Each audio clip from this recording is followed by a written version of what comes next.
ചെറുപ്പത്തിലെ ഞാൻ നമ്പൂതിരി കെട്ടി ഒരുപാട് എടുത്ത് നടന്നിട്ടുള്ളതാ. അതുകൊണ്ട് കുഴപ്പമൊന്നുമില്ല കേട്ടോ. കണ്ടവന്റെ പാടവും പറമ്പും നിരങ്ങാൻ കിട്ടുന്ന കാശോണ്ടേ മാസാമാസം വണ്ടിയുടെ തവണ അടയ്ക്കാൻ തികയൂല. ഇതാവുമ്പോ 3 മാസത്തേക്ക് വേറൊരു പണി അന്വേഷിക്കണ്ട. ദിവസവും പണി. കാശിത്തിരി കുറവാണെങ്കിലും അത് കൃത്യമായിട്ട് കിട്ടും. തമിഴന്മാര് നിറവുള്ളവരാ. ഓഹോ,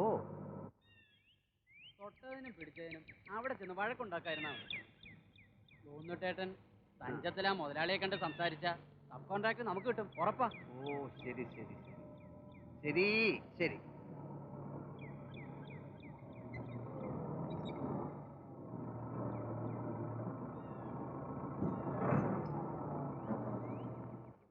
മുതലാളിയോട് നീ പറഞ്ഞാ മതി. അതെന്താ? എനിക്കൊരു മൂടില്ല. അവിടെങ്ങാനും ചെന്ന് ഇടങ്ങാറുണ്ടാക്കി അതിനിടയില്. ഇങ്ങനെ വർത്താനം പറഞ്ഞ സമയം കളഞ്ഞാൽ വേറെ വല്ലതും ചെന്ന് ഉറപ്പിക്കും. ചെല്ലേ. ഓ, ഞാൻ പറയാം, ഞാൻ നല്ല മൂടില്ലല്ലോ. ആ ചെല്ലേ ചെല്ലേ. തമിഴ് പറയേണ്ടി വരുമോ? ഇയാള് കുറച്ചാള് കഥകളിയൊക്കെ പഠിച്ചതല്ലയോ? ചെന്ന് ആംഗ്യത്തിൽ ചോദിക്കേ. ചിലപ്പോ ആ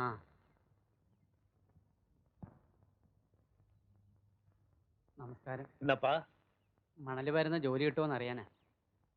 அந்த வண்டி யாருது? ഗോന്നുകുട്ടിയേട്ടന്റെ. ஓ அவனா? எதா ஓய் சுகந்தனியோ? ആ അതെ. ஐஸ் ஐஸ் வேணுமா? വേണ്ട. நாளைக்கு வேலைக்கு வந்து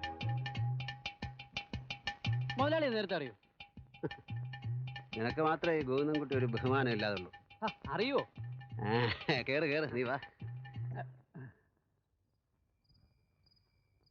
ഗോമതിയച്ചിക്കും കമലത്തിനും വിശേഷമൊന്നുമില്ലല്ലോ? ഒരു വിശേഷവുമില്ല, പരമസുഖം. പിന്നെ ഈയിടെയായിട്ടൊരു അസുഖമുണ്ട്, കിടന്ന ഉറക്കം വരായ. വേറൊന്നുമല്ല, അവർക്കിപ്പോ എന്നെ എങ്ങനെയെങ്കിലും അവിടുന്ന് പുകച്ച് പുറത്തേടിക്കണം. പെണ്ണും പിടക്കോഴി ഇല്ലാത്തവരെന്തിനാ പൂസത്ത്? അങ്ങനെ പറയിക്കാൻ നിന്നുകൊടുത്തിട്ടല്ലേ. ആയുസിന്റെ നല്ലൊരു ഭാഗം വെറുതെ കളയണമെന്ന് എന്തെത്ര വാശി.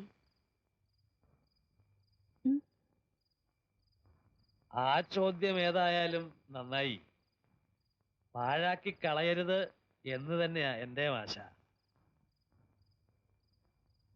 മോഹം ഉണ്ടായ നാള് മുതല് ഒരു ജീവിതം ഞാൻ ആഗ്രഹിച്ചിട്ടുള്ളൂ. മനസ്സുണ്ടോ നിനക്ക്? ഇപ്പോഴും ഞാൻ തയ്യാറാ.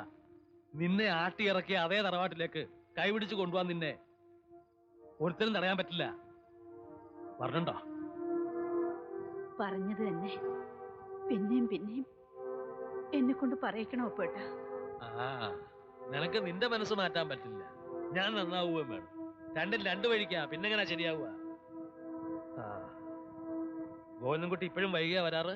പണി കൂടുതലുണ്ടാകും ചിലപ്പോ. ഇല്ലെങ്കിലും എവിടെങ്കിലുമൊക്കെ കറക്കി നടക്കാനേ അവന് തോന്നും. ഇപ്പൊ ഇവിടം വിട്ട് എവിടേക്കെങ്കിലും പോയാ മതിന്നാ അവന്റെ മനസ്സില്. അന്യനാട്ടിലാവുമ്പോ നാഴിക്ക് 40 വട്ടം കുത്തുവാക്ക് കേൾക്കണ്ടല്ലോ. അത്രയും സ്വസ്ഥത കിട്ടും അവന്റെ മനസ്സിന്. എങ്ങോട്ടെങ്കിലും പോവുക തന്നെ നല്ലത്. അപ്പോഴത്തേനും അതെന്നെയാണോ പറയണേ? നിനക്ക് നിരാശ ഉണ്ടാകാൻ വേണ്ടി പറയല്ല. ആ പ്രതീക്ഷ ഇനി വേണ്ട. അയാൾ വരില്ല. അതിന്റെ സമയം ഒരുപാട് വൈകി.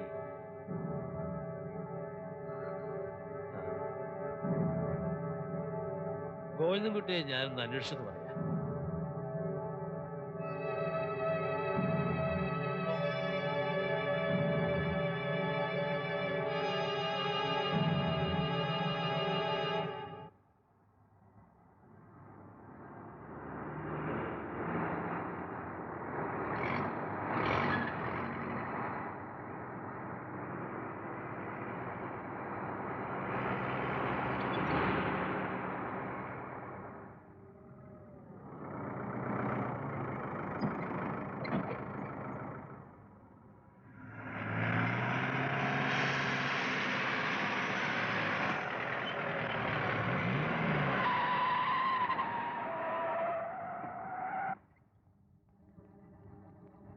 ഒറ്റ വണ്ടി ഇവിടുന്ന് അനങ്ങൂല.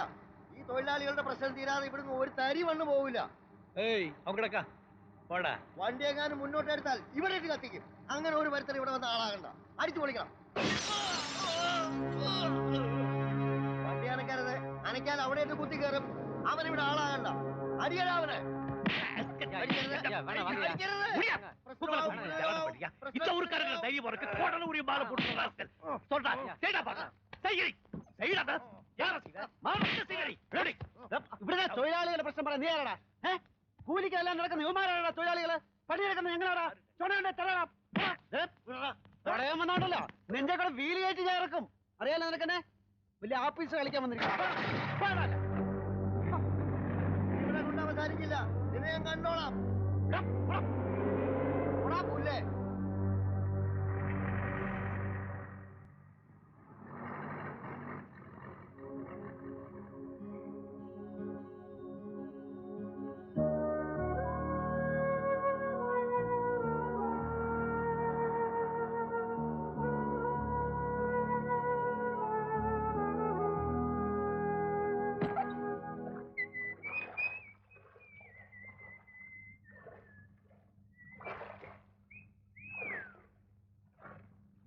നീ എവിടെ പോന്നു? ഞാൻ പുറത്തുണ്ടാവും.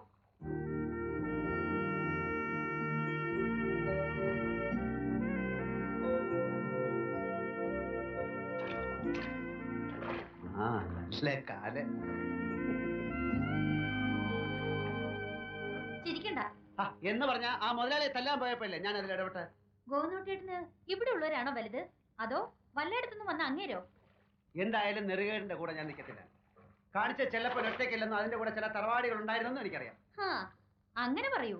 അപ്പോ അറിഞ്ഞോണ്ട് തന്നെ ഇടപെട്ടത്. നോക്കെന്തിന് ഈ മാലയാണ് സത്യം. അറിഞ്ഞോണ്ടല്ല ഇടപെട്ടത്. ഇനി നേരിട്ട് വന്നാലും നെറുകേട് കാണിച്ച ഗോവിന്ദൻകുട്ടി ഇടപെടും. വീട്ടിൽ ചെന്ന് പറഞ്ഞേക്കും. ഇത്തിരി സമയം ഉണ്ടാക്കി ഞാൻ ഓടി വന്നതേ വഴക്കുണ്ടാക്കാനല്ല, വേറൊരു കാര്യം പറയാനാ. തോർത്തു നുടുക്ക്. അമ്പലത്തിൽ ചെറുപ്പാണ്. വീട്ടുകാരുടെ കൂട്ടത്തില് വഴിപാടിന് ഗോവിന്ദൻകുട്ടി ചേട്ടന്റെ പേര് കൊടുത്തിട്ടുണ്ട് അപ്പുഅമ്മ. സമയത്ത് മാറിക്കളയരുത്. ഞാൻ വരണില്ല എന്ന് വെച്ചാലോ?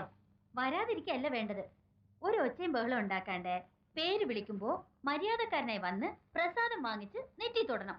അത് തന്നെ. അവനിരുന്ന് പാടുന്നു. ആരാണ്ട് വരുന്നുണ്ട്. ഞാൻ ഒരു 20 രൂപ കുറവുണ്ടല്ലോ. അത് ഞാൻ വായി ഗുളിക വാങ്ങിച്ചിരുന്നു. 20 രൂപയ്ക്കോ? അല്ലാതെ പിന്നെ മേലുനൊമ്പരം മാറണ്ടേ?